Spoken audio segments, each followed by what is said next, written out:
НТВ-ийн мэдээ үргэлжилж байна. Хинтээ аймгийн Жаргалтгаан сумын 9 малчин өрхнийгдэн хэдэн гил ан хоршоог байгуулжээ.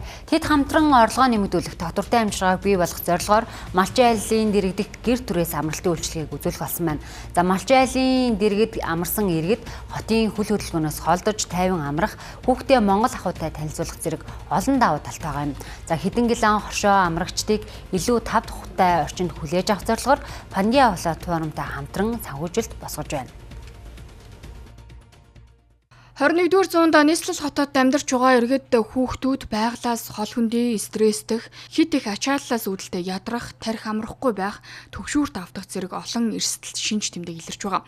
За тэгвэл энэ байдлыг арилгах, багасгахад хөдөө айлд очиж амрах нь үр дүнтэй байж энэ төрлийн үйлчилгээний эрэлт нэмэгдэж байна.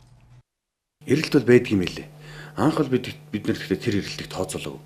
Зөв ер нь нөгөө хөдөө намайг ахтүүдэрээ ирээ бас нэг энэ Улаанбаатарын утаа унаар дуу чимээнээс хоолыг бай гэсэн ахтүс байсан. Манай малчтын. Тэгээ 9 айлын чинь өөр өөрсдөө ахтүс гэдэг тэгэхээр зөвхөн биш байхгүй.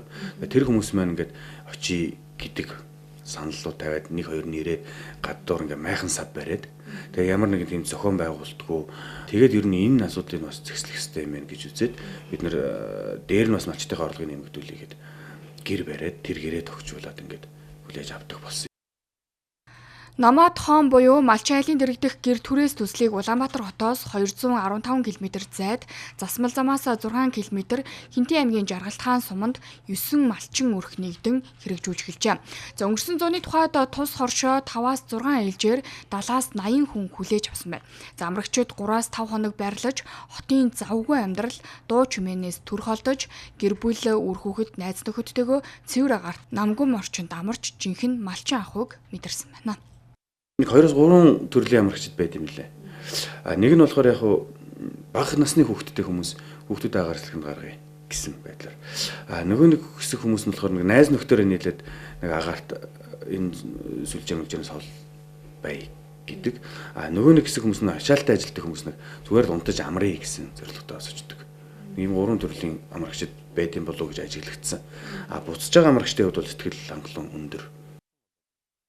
Өмнө нь ирсэн зочдын сэтгэл ханамж өндөр байсан бөгөөд давтан ирэх бусдад санал болгох хандлага нэмэгдсэн байна. За энэ төсөл нь шинээр эхэлж байгаа санаа биш, харин аль хэдийн туршигдсан цаашид хэрэгжүүлэх шаардлагатай бодит үйлчилгээ болох нь жилээс жилд батлагдж байна. За энэ үйлчилгээг улам бүр төвлөржүүлэхэд хувь нэмрээ оруулахыг хүсвэл хэдэн гилэн хоршооны малчдыг дэмжиж хөдөө ахуйтай танилцахыг санал болгож байна.